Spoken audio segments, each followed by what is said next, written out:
आज मैं आपको दुनिया में हुए सबसे बड़े लॉटरी स्कैम की वो अद्भुत कहानी सुनाने जा रहा हूं, जिसे ना कभी किसी ने सुना और ना ही देखा।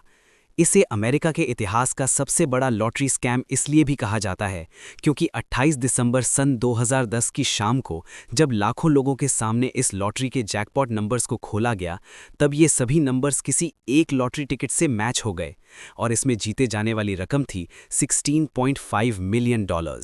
सबसे ज़्यादा हैरानी वाली बात ये थी कि कई महीने गुजरने के बाद भी इस लॉटरी जैकपॉट को कोई क्लेम करने नहीं आया और इस बात ने लॉटरी कंपनी के दिमाग में कई सवाल खड़े कर दिए।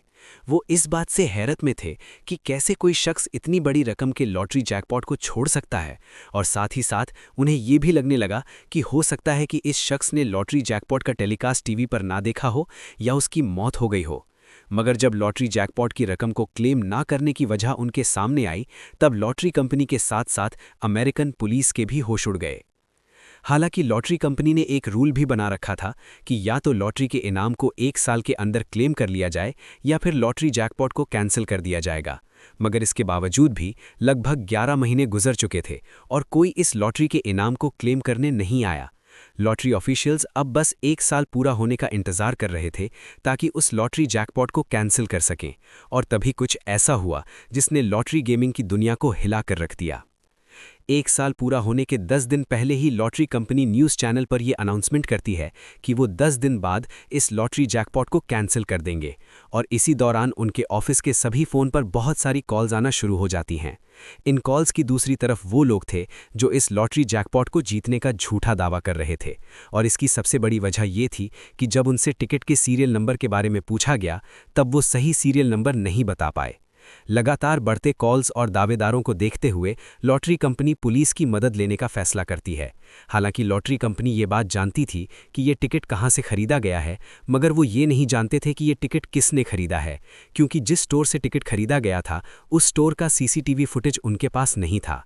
इस केस की बैकडोर संभालने के बाद पुलिस सबसे पहले उस स्टोर पहुंचती है जहां से टिकट खरीदा गया, और स्टोर पहुंचने के बाद वो लोग घंटों सीसीटीवी फुटेजेस को खंगालना शुरू करते हैं।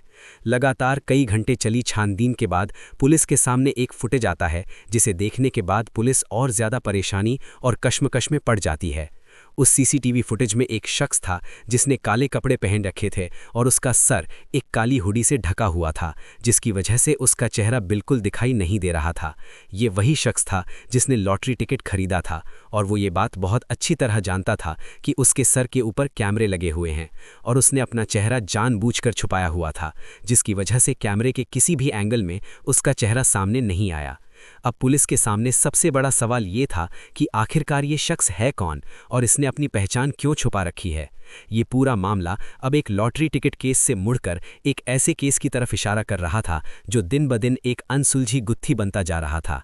अब पुलिस महज इस लॉटरी टिकट के विनर को ही नहीं ढूंढ रही थी, बल्कि वो एक ऐसी अनसुलझी गुत्थी सुलझाने की कोशिश कर रही थी जिसने उनके सामने कई सारे सवाल खड़े कर दिए थे। अब इस लॉटरी टिकट को कैंसिल होने में महज 1 हफ्ते का वक्त बचा था, और तभी लॉटरी कंपनी के ऑफिस में फ़ोन की घंटी बजती है। फ़ोन के दूसरी तरफ जो शख्स था वो अपना नाम फिलिप जॉन्स्टन बताता है, और साथ ही साथ ये भी बताता है कि वो कनाडा का एक लॉयर है। फिलिप कॉन्फिडेंस से भरी आवाज़ में लॉटरी ऑफिसर से कहता है कि ये लॉटरी जैकपॉट उसे लगा है और वो चाहता है कि वो इस लॉटरी का इनाम उसे दे दें।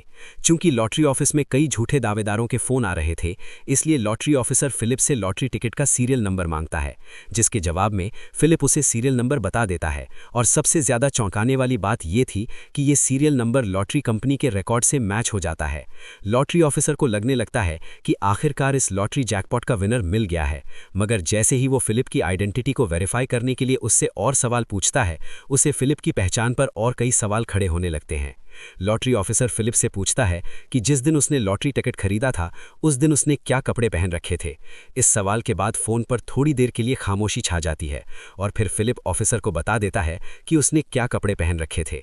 ये सुनते ही ऑफिसर समझ जाता है कि फिलिप झूठ बोल रहा है, क्योंकि उसके बताए हुए कपड़े और सीसीटीवी फुटेज में दिखाई दे रहे शख्स के कपड़े आपस में मैच नहीं हो रहे थे।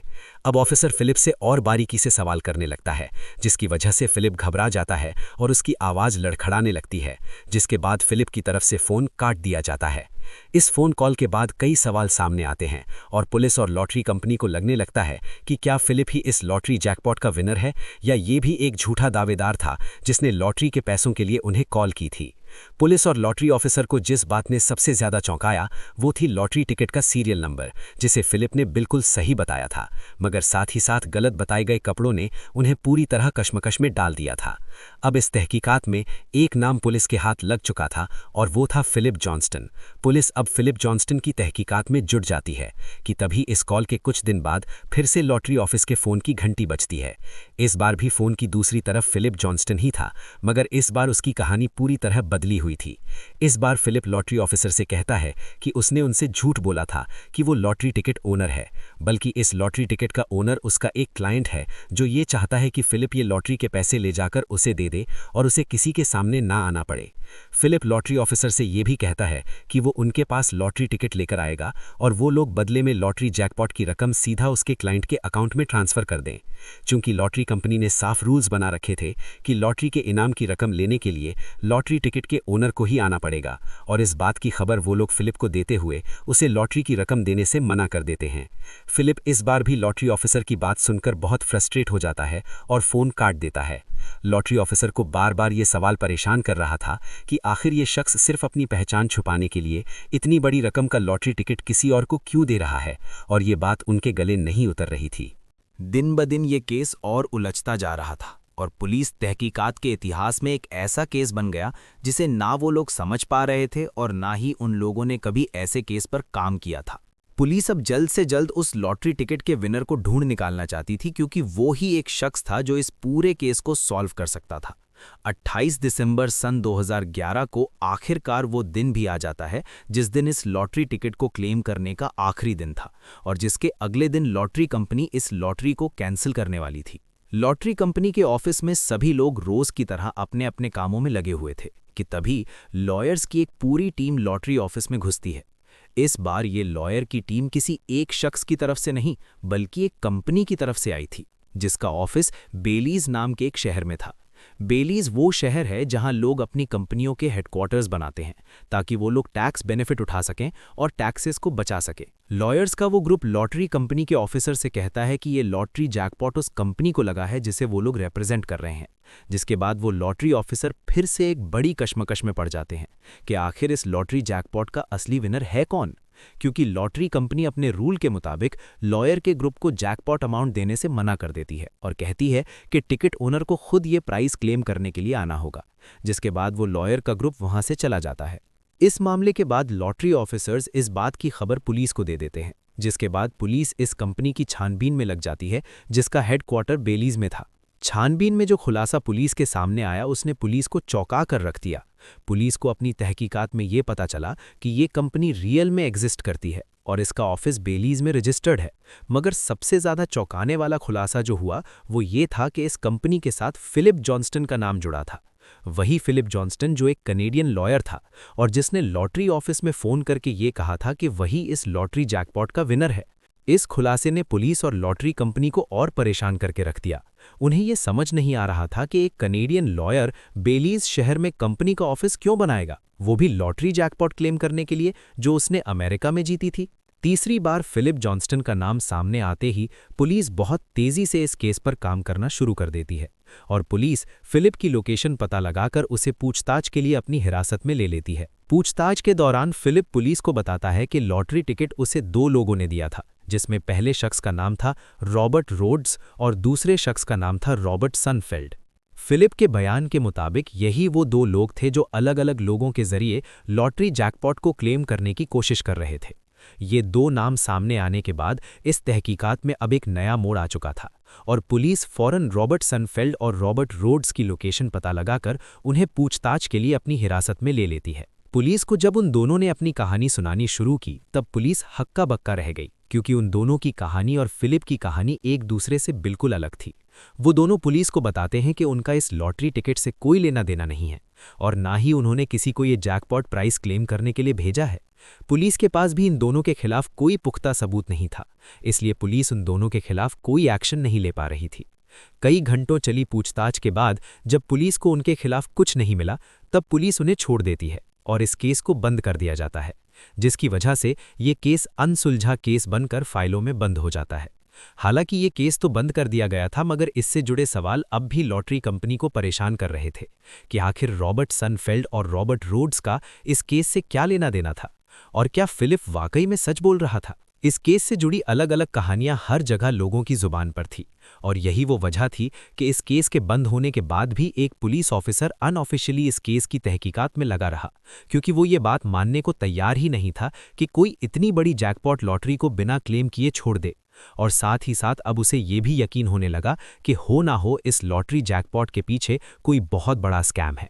ये पुलिस ऑफिसर आखिरकार फैसला करता है कि वो इस केस को फिर से रीओपन कराएगा, और वो एक प्रेस कॉन्फ्रेंस बुलाता है जहां वो सबके सामने उसी सीसीटीवी फुटेज को चलाना शुरू करता है जिसमें वो शख्स लॉटरी टिकट खरीदते हुए दिखाई दिया था और जिसका चेहरा किसी भी एंगल से दिखाई नहीं दे रहा था।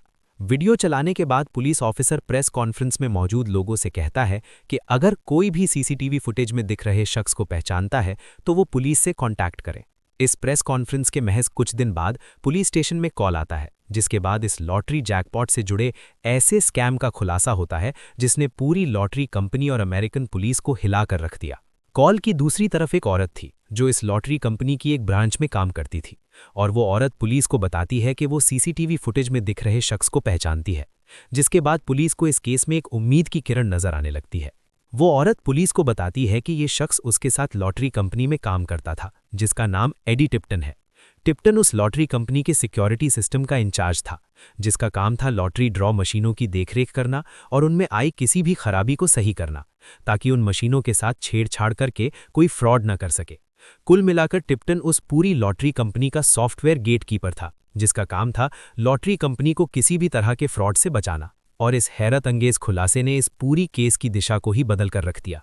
अब सबसे बड़ा सवाल ये था कि टिप्टन, जो कि एक सिक्योरिटी सिस्टम का इंचार्ज था, उसका इस लॉटरी जैकपॉट से क्या लेना देना। क्या ये महज एक इत्तेफाक था या फिर एक बहुत बड़ी साजिश जो अब तक सुलझ नहीं पाई थी। अब पुलिस के हाथ उस शख्स की पहचान लग चुकी थी जिसे वो लोग कई सालों से ढूंढ रहे थे, और टिप्टन का नाम सामने आने के बाद पुलिस उसकी पर्सनल और प्रोफेशनल लाइफ को खंगालना शुरू करती है, ताकि उन्हें एडी टिप्टन का लॉटरी टिकट से जुड़ा होने का कोई सबूत मिल सके। छानबीन करने पर पुलिस को ये पता चलता है कि टिप्टन कोलोराडो में एक बहुत आलीशान विला में रहता है, जिसमें स्विमिंग पूल, बास्केटबॉल कोर्ट से लेकर महंगी कारें हैं। टिप्टन के इस आलीशान रहन सहन को देख पुलिस का शक उस पर और भी बढ़ जाता है। हालांकि टिप्टन की उस लॉटरी कंपनी में काफ़ी अच्छी सैलरी थी, मगर फिर भी जिस शानो शौकत की जिंदगी वो जी रहा था वो उसकी सैलरी से मैच नहीं करती थी। हालांकि लॉटरी कंपनी ने एक रूल बना रखा था कि लॉटरी कंपनी में काम करने वाले एम्प्लॉय लॉटरी नहीं खेल सकते थे, और इसके पीछे की सबसे बड़ी वजह ये थी कि वो कंपनी की इनसाइडर इन्फॉर्मेशन निकालकर लॉटरी कॉम्बिनेशन को मैनिपुलेट कर सकते थे, जिससे लोगों के साथ फ्रॉड करके लॉटरी को जीता जा सकता था। इस एंगल को खंगालने के बाद भी पुलिस को टिप्टन के खिलाफ कोई पुख्ता सबूत नहीं मिला, और वो उसे इस लॉटरी स्कैम से किसी भी तरह लिंक नहीं कर पा रहे थे, क्योंकि वो औरत जिसने टिप्टन के बारे में पुलिस को खबर दी थी, उसने सर्वेलेंस कैमरा वीडियो में टिप्टन की आवाज़ से उसे पहचाना था। मगर सिर्फ इतना ही काफ़ी नहीं था, क्योंकि वीडियो में चेहरा ना दिखाई देने की वजह से पुलिस इसके खिलाफ ना कोई पुख्ता सबूत इकट्ठा कर पा रही थी और ना ही उसे गिरफ्तार कर पा रही थी। जैसे जैसे तहकीकात आगे बढ़ती गई, ये केस और ज़्यादा पेचीदा होता चला गया, और पुलिस को भी अब ये लगने लगा था कि टिप्टन ही इस केस को सॉल्व कर सकता है। मगर उसके खिलाफ उन्हें बहुत पुख्ता सबूत इकट्ठे करने होंगे, क्योंकि सिर्फ एक आवाज़ की बिना पर उसे गिरफ्तार नहीं कर सकते थे। पुलिस के लिए जो सबसे ज़रूरी काम था वो ये था कि वो किसी भी तरह टिप्टन और उस सीसीटीवी कैमरा में दिख रहे शख्स के बीच कोई कनेक्शन ढूंढे, और साथ ही साथ ये भी पता लगाएं कि उसका रॉबर्ट सनफील्ड और रोड्स से क्या लेना देना है। इस कोशिश में पुलिस लिंक्डइन वेबसाइट पर पहुंचती है, जहां उन्हें इस अनसुलझे केस से जुड़े सारे सवालों के जवाब मिल जाते हैं। पुलिस को लिंक्डइन से ये पता चलता है कि रॉबर्ट सनफील्ड और रॉबर्ट रोड्स का टिप्टन से डायरेक्ट कनेक्शन है। ये वही दोनों थे जिन्हें पुलिस ने एक बार अपनी तहकीकात के लिए बुलाया था, और साथ ही साथ पुलिस को ये भी पता चलता है कि रॉबर्ट रोड्स टिप्टन की कंपनी में काम भी कर चुका है। अब पुलिस टिप्टन और रॉबर्ट सनफील्ड और रॉबर्ट रोड्स की कॉल रिकॉर्ड्स को भी खंगालना शुरू करती है, जहां कई घंटों चली तहकीकात के बाद उनके हाथ वो सबूत लग जाते हैं जिसकी उन्हें ज़रूरत थी। पुलिस को उन कॉल रिकॉर्ड से ये पता चलता है कि जिस दिन ये लॉटरी टिकट खरीदा गया, उस दिन टिप्टन और रॉबर्ट रोड्स 1 घंटे लगातार एक दूसरे से फ़ोन के जरिए कांटेक्ट में थे। इस खुलासे के बाद पुलिस को ये समझते देर नहीं लगती कि टिप्टन ही इस पूरे खेल का मास्टरमाइंड है, और पुलिस इस पुख्ता सबूत की बिना पर टिप्टन, रॉबर्ट रोड्स और रॉबर्ट सनफील्ड को गिरफ्तार कर लेती है। इस लॉटरी स्कैम के लगभग 4 साल बाद यानी सन 2014 में ये पहली कामयाबी थी जो पुलिस के हाथ लगी थी, और अब उन्हें लगने लगता है कि वो लोग एक बहुत बड़े स्कैम को एक्सपोज करने के बहुत करीब हैं। कोर्ट प्रोसीडिंग के इतिहास में ये पहला ऐसा केस था जो ना कभी देखा गया और ना कभी कोर्ट में लड़ा गया।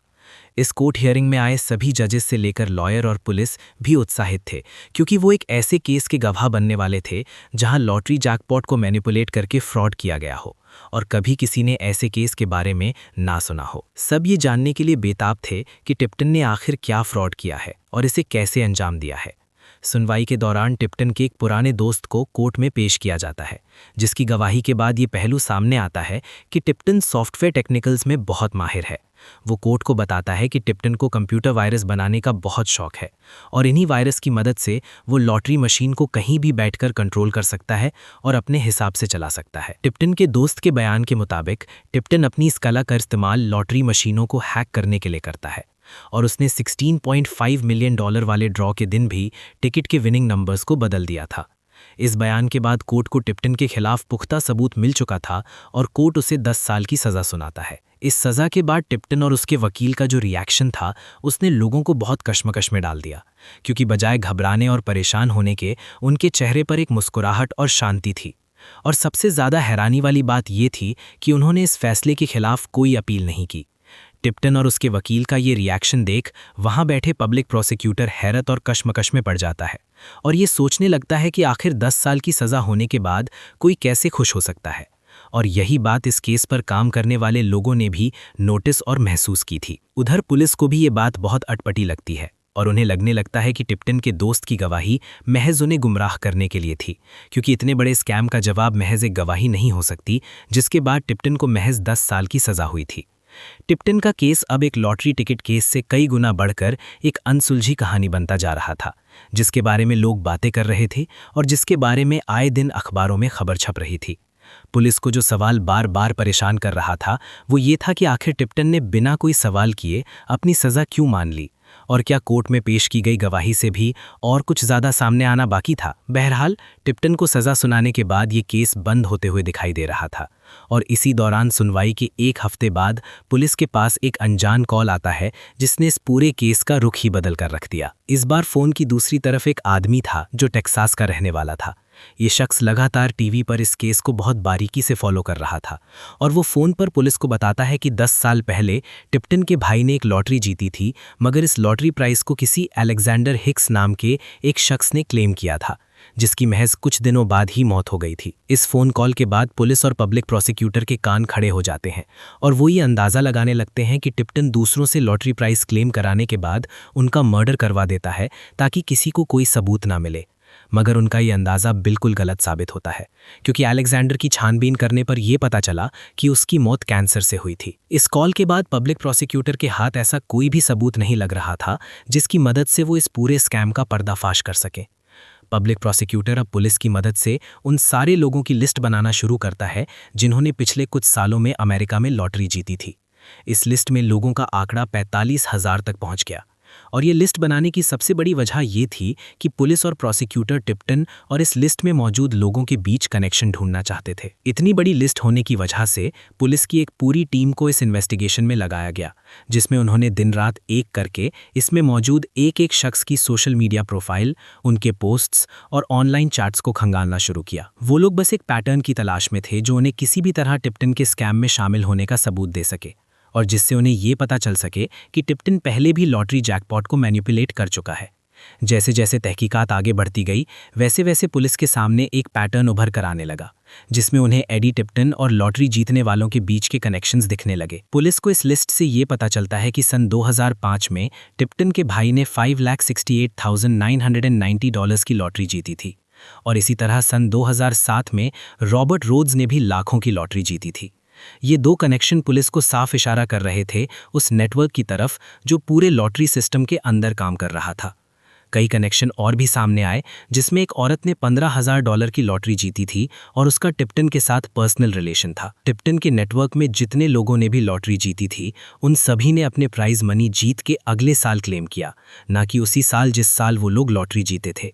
और इस केस में भी इसी सेम पैटर्न को दोहराने की कोशिश की गई थी। पुलिस अपनी तहकीकात को आगे बढ़ाते हुए एमी नाम की उस औरत को अपनी हिरासत में ले लेती है जिसने $15,000 की लॉटरी जीती थी और जिसका टिप्टन से पर्सनल रिलेशन था।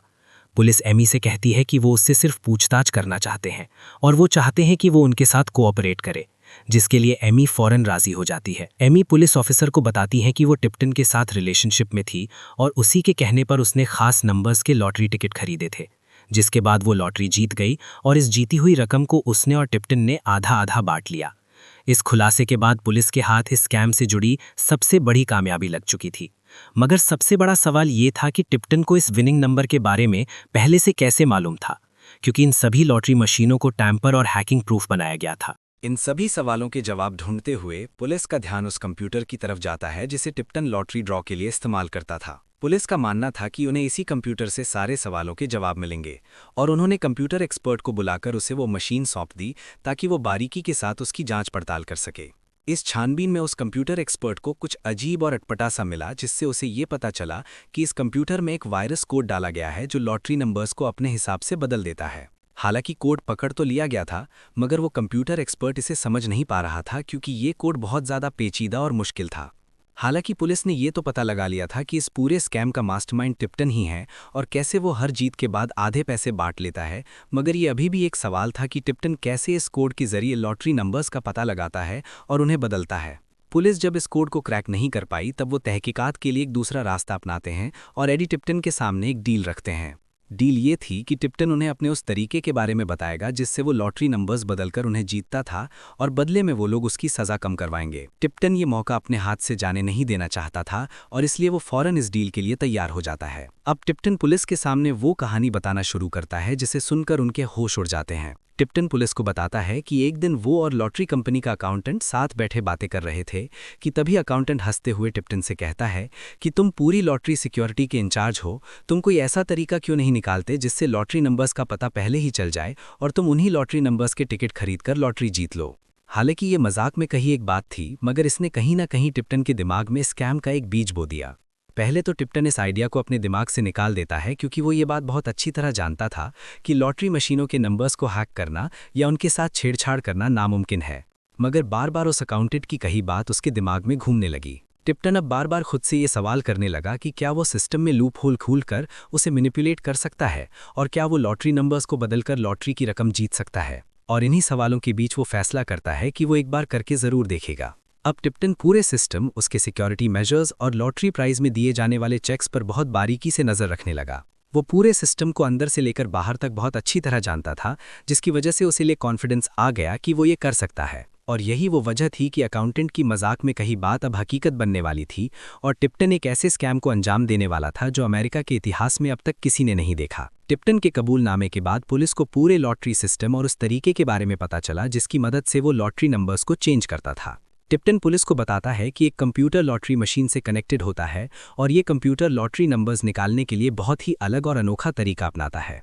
ये कंप्यूटर एक गाइगर नाम के एक डिवाइस से भी कनेक्टेड होता है जिसका काम होता है हवा में मौजूद रेडिएशंस का पता लगाना और इन्हीं रेडिएशंस को मेजर करके एक एल्गोरिदम के साथ एक रैंडम और यूनिक लॉटरी नंबर निकाला जाता है। क्योंकि लॉटरी विनिंग नंबर्स हवा में मौजूद रेडिएशंस के जरिए निकाले जाते थे, इसलिए नंबर्स कुछ भी हो सकते थे और साथ ही साथ ये तरीका इतना पेचीदा और मुश्किल था कि इन लॉटरी नंबर्स को बदलना लगभग नामुमकिन था। चूंकि टिप्टन बहुत चालाक था और उसने इस पूरे प्रोसेस में भी एक लूप होल ढूंढ लिया था। टिप्टन ने लॉटरी ड्रॉ वाले कंप्यूटर में एक वायरस कोड डाल दिया था। ये वायरस गाइगर डिवाइस में मेजर होने वाले रेडिएशंस को मैनिपुलेट करता था, जिसकी वजह से उस डिवाइस की रैंडमनेस कम हो गई थी और अब वो डिवाइस लाखों नंबर्स के कॉम्बिनेशन की जगह सिर्फ कुछ 100 नंबर्स के कॉम्बिनेशन का इस्तेमाल करके इन लॉटरी नंबर्स को निकालने लगा। टिप्टन इस बात का सबसे ज़्यादा ख्याल रख रहा था कि किसी को ये बिल्कुल भी शक ना हो कि लॉटरी कंप्यूटर के साथ छेड़छाड़ की गई है और इसलिए उसने उस वायरस कोड को इस तरह प्रोग्राम किया कि वो पूरे साल में महज 3 खास डेट्स पर ही एक्टिवेट होता था। ये वो 3 डेट्स थीं जिनमें ये वायरस कोड एक्टिवेट होता था। क्योंकि लॉटरी कंप्यूटर इन खास डेट्स पर सिर्फ कुछ 100 नंबर्स के कॉम्बिनेशन से ही लॉटरी नंबर्स निकालता था, इसलिए टिप्टन अपने नेटवर्क का इस्तेमाल करके अलग अलग लोगों के जरिए उस डेट में उन सभी टिकट्स को खरीद लेता जिन पर ये खास नंबर्स होते थे। टिप्टन ने अपनी चालाकी से प्लान इतना पेचीदा बनाया था कि ना इसके बारे में कोई सोच पाया और ना ही समझ पाया। उसने पूरे लॉटरी गेम को एक प्रिडिक्टेबल और किस्मत पर निर्भर कर दिया था। इस खुलासे के साथ साथ टिप्टन ने पुलिस को ये भी बताया कि उसने इस वायरस कोड के जरिए पहली लॉटरी 10 साल पहले अपने भाई को जितवाई थी। इस पहली जीत के बाद टिप्टन का कॉन्फिडेंस 7वें आसमान पर पहुंच गया और उसे लगने लगा कि उसका ये तरीका पूरी तरह से फूल प्रूफ है। और यही वो वजह थी कि वो बार बार अलग अलग लोगों का इस्तेमाल करके इसे दोहराने लगा। टिप्टन के इन सभी खुलासों के बाद ये पूरा स्कैम एक्सपोज हो गया और चूंकि टिप्टन के कोऑपरेशन के बदले पुलिस ने कोर्ट के सामने उसकी सज़ा कम करने की मांग भी रखी, मगर इस बार कोर्ट ने उसकी सज़ा को 10 साल से बढ़ाकर 25 साल कर दिया। टिप्टन, जिसने पूरा खुलासा सिर्फ इस उम्मीद पर किया था कि उसकी सज़ा कम हो जाएगी, मगर ये दाव उल्टा पड़ गया। इस केस की शुरुआत तो एक लॉटरी टिकट विनर को ढूंढने से हुई थी, मगर ये केस इतिहास के सबसे बड़े लॉटरी स्कैम पर जाकर खत्म हुआ, जिसने टिप्टन को एक रिस्पेक्टेड लॉटरी सिक्योरिटी इंचार्ज से इस पूरे स्कैम का मास्टरमाइंड बना के रख दिया। आपको ये कहानी कैसी लगी कमेंट सेक्शन में लिखकर ज़रूर बताएं। ये तो सिर्फ शुरुआत है, असली कहानियां अभी बाकी हैं। ऐसे ही अनोखे किस्से चाहते हो तो द यूनिक को सब्सक्राइब करना मत भूलना। मिलते हैं नेक्स्ट वीडियो में।